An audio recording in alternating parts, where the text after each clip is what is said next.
गहलोत सरकार ने अब निजी शिक्षण संस्थाओं पर नकेल कसने की तैयारी कर ली है, जिसके खिलाफ में निजी शिक्षण संस्थाएं आंदोलन करने को अब मजबूर होंगी। प्रेस वार्ता कर इन्होंने चेतावनी भी दी है कि जल्द ही गहलोत सरकार के खिलाफ वे आंदोलन करेंगे, क्योंकि अभी जो एक विधेयक लाने वाली है वो निजी शिक्षण संस्थाओं के बिल्कुल खिलाफ है। उसके अंदर आरटी से लेकर कई ऐसे कड़े नियम बनाए जा रहे हैं जिसके चलते इनका गुजारा करना मुश्किल हो जाएगा। इसलिए सभी निजी शिक्षण संस्थाओं के जो पदाधिकारी हमारे साथ मौजूद हैं, इनसे बात करते हैं क्या विरोध है इनका। हाँ जी, आप बताएं किस विरोध को लेकर आज ये प्रेस वार्ता की? आज हम पूरे राजस्थान में हमारी प्राइवेट स्कूल एसोसिएशन की प्रेस कॉन्फ्रेंस हो रही हैं। हम हनुमानगढ़ के जिला पदाधिकारी आज यहाँ उपस्थित हुए। राजस्थान सरकार प्राइवेट स्कूल, कोचिंग संस्थान, कॉलेजेस के लिए एक नया बिल ला रही है, Rajasthan private educational institutions regulatory authority bill. उसमें सरकार जो हमारी आय है उस पर 1% टैक्स लगाने जा रही है। सरकार ऐसे नियम उसमें थोप रही है, चाहे उसमें हम पर कंट्रोल करना चाहती है हर दृष्टि से, क्योंकि हमारी एक ऑटोनोमस बॉडी है और हम पर वो ये नियम थोप नहीं सकती। उस ऑटोनोमस बॉडी के अनुसार, उनके अनुसार हम पर जो नियम लगाए जाएंगे, जो कंट्रोलिंग वो करेंगे, उसके खिलाफ हम हाई कोर्ट में भी नहीं जा सकेंगे। इसका हम पुरजोर विरोध करते हैं। ये हमारी सबसे बड़ी व्यथा है। दूसरे जो प्राइवेट स्कूल हैं उनके खिलाफ सरकार का जो रवैया है वो दोहरी नीतियों का है। राज्य सरकार का पोर्टल साला दर्पण आज तक खुला हुआ है, हमारा पोर्टल 27 सितंबर को बंद कर दिया गया। भू रूपांतरण के लिए सरकारी स्कूलों में बहुत से ऐसे स्कूल हैं जिनका भू रूपांतरण पट्टा और जिनका बिल्डिंग फिटनेस सर्टिफिकेट नहीं है, जब हमारे लिए वो आवश्यक कर दिया किसी भी मान्यता के लिए। माध्यम के लिए एक सब्जेक्ट के लिए नए नए नियमों में हमको जकड़ दिया गया है। इसका हम पुरजोर विरोध करते हैं। काली पट्टी बांधकर हमारे प्राइवेट स्कूल के स्टाफ और इसके संचालक हैं वो विरोध प्रदर्शन करेंगे। वो अपने स्कूल में पढ़ाएंगे। विरोध प्रदर्शन का मतलब है हम अध्ययन कराएंगे काली पट्टी बांधकर, और उसके बाद जो भी राज्य सरकार के हमारे पदाधिकारी हैं राज्य लेवल के, जो हमको नियम बताएंगे उसका फॉलो करेंगे। पूर्व में भी कई बार आंदोलन किए जा चुके हैं, भले ही आरटी फीस को लेकर हो या दूसरी कोई अन्य पीड़ा, उसको लेकर आंदोलन किए जा चुके हैं। अब जो नया विधेयक सरकार लाने जा रही है उसके विरोध में सभी शिक्षण संस्थाएं प्रेस वार्ता कर रही है और आंदोलन की तैयारी कर रही है। आप बताएं जी, ये दोहरी नीति क्यों है?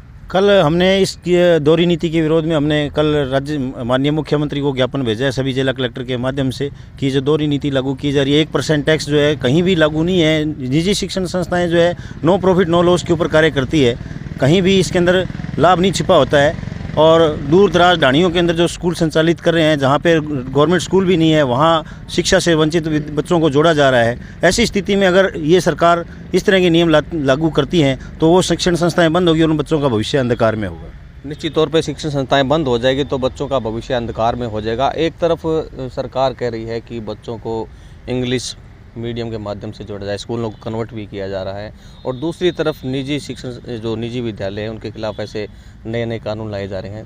क्यों कर रही है? सर, मेरा इसमें कहना है जो हमारे मुख्यमंत्री है गहलोत जी, उनको कहने की जो ये बुद्धिजीवी वर्ग बैठा है शिक्षा विभाग में, वो उनको भ्रमित कर रहा है, वो सरकार को बैकफुट पे डाल रहा है। मुख्यमंत्री जी खुद को संज्ञान लेना चाहिए जो समस्या जो चल रही है।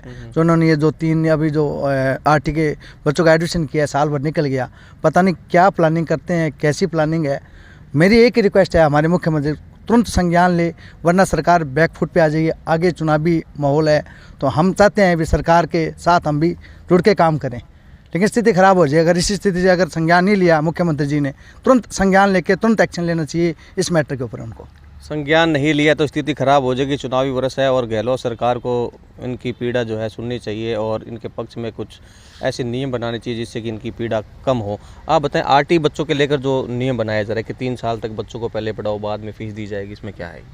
आरटी का भुगतान जो है शिक्षा का अधिकार अधिनियम जो है वो शिक्षा को बढ़ावा देने के लिए है, और प्राइवेट स्कूल जो हैं उसको शिक्षा के क्षेत्र में बहुत ही अहम कार्य कर रही है। लेकिन तरह तरह के नियम, बेवजह के नियम जो थोपे जा रहे हैं उससे शिक्षा में बाधा उत्पन्न हो रही है, जबकि शिक्षा का स्तर गिरता जा रहा है। चाहे वो गवर्नमेंट स्कूलों का है चाहे प्राइवेट स्कूलों का है, शिक्षा के स्तर की तरफ गवर्नमेंट बिल्कुल भी ध्यान नहीं दे रही है। अभी जैसे उसका एग्जाम्पल है महात्मा गांधी, आनन फानन में एक आदेश जारी किया और जो स्कूल थे उन्हें कन्वर्ट कर दिया गया। और आज अगर हम कोई भी मान्यता लेना चाहते हैं इंग्लिश मीडियम की तो हमारे ऊपर तरह तरह के नियमों से हमें बाध्य कर दिया जाता है। इसलिए हमारी ये मांग है कि भी दोहरी नीति को ख़त्म किया जाए। दोहरी नीति को ख़त्म किए, जहां एक और जो सरकारी विद्यालय उनकी स्थिति भी ख़राब है और दूसरी ओर सरकार उनको इंग्लिश मीडियम करने जा रही है और जो स्कूलों के अंदर स्टाफ है उसकी कमी को लेकर आंदोलन किए जाते हैं। कई बार क्लासों के अंदर ताले लगाए जाते हैं, स्टाफ की कमी चल रही है। ऊपर से ये जो निजी शिक्षण संस्थाएं बच्चों को पढ़ाने का भविष्य बनाने का काम कर रही है, उनके खिलाफ ऐसे विधेयक लाकर सरकार की मंशा है जो साफ दर्शा रही है कि निजी स्कूलों को वे बंद करने के लिए उसके लिए तैयारी कर रही है। इसलिए शिक्षक पहुँचे हैं। आप बताएँ जी आगे क्या रहेगा आप लोगों का? भविष्य में अगर इस तरह सरकार का ये दोहरा रवैया हमारे खिलाफ रहा तो हम एक बड़े आंदोलन पर उतारू हो जाएंगे। और मेरा सीएम साहब से यही अनुरोध है कि वो भविष्य में हमारे जो निजी शिक्षण संस्थान हैं उन पर ये दोहरी नीति न अपनाकर हमें इसमें राहत दे। धन्यवाद सर। आप बताएं, आप क्या कहना चाहेंगे? मैं राज्य सरकार से यही कहना चाहूँगा कि राज्य सरकार जो ये दोहरी नीति अपना रही है, प्राइवेट और गवर्नमेंट शब्द बोल के, बच्चे को पढ़ाने का अधिकार सभी को है। ये दो शब्द हटा के एक ही रखा जाए कि अध्ययन करवाएं। कोई किसी प्रकार का कोई रूल रेगुलेशन ना बना के उनको अध्ययन के माध्यम से ऊपर तक पहुंचाएं।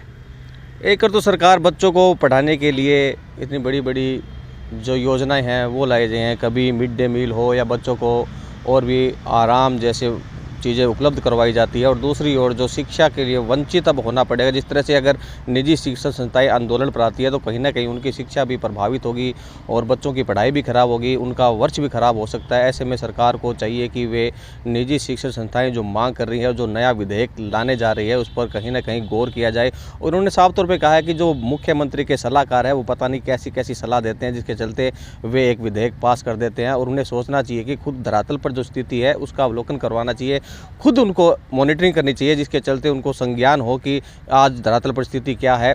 और आप बताएं, पहले भी कई बार आप आंदोलन कर चुके हैं, जैसे कि आरटी की फीस को लेकर हो और भी कई मामलों को लेकर, अब ये नया विधेयक आ रहा है, तो आप किस तैयारी को लेकर आप आगे चलेंगे? कल सभी पूरे राजस्थान के अंदर सभी कलेक्टर साहब के द्वारा सीएम साहब को ज्ञापन भेजा गया है और आज पूरे राजस्थान के अंदर प्रेस वार्ता की है और कल फिर काली पट्टी बांध कर विरोध किया जाएगा।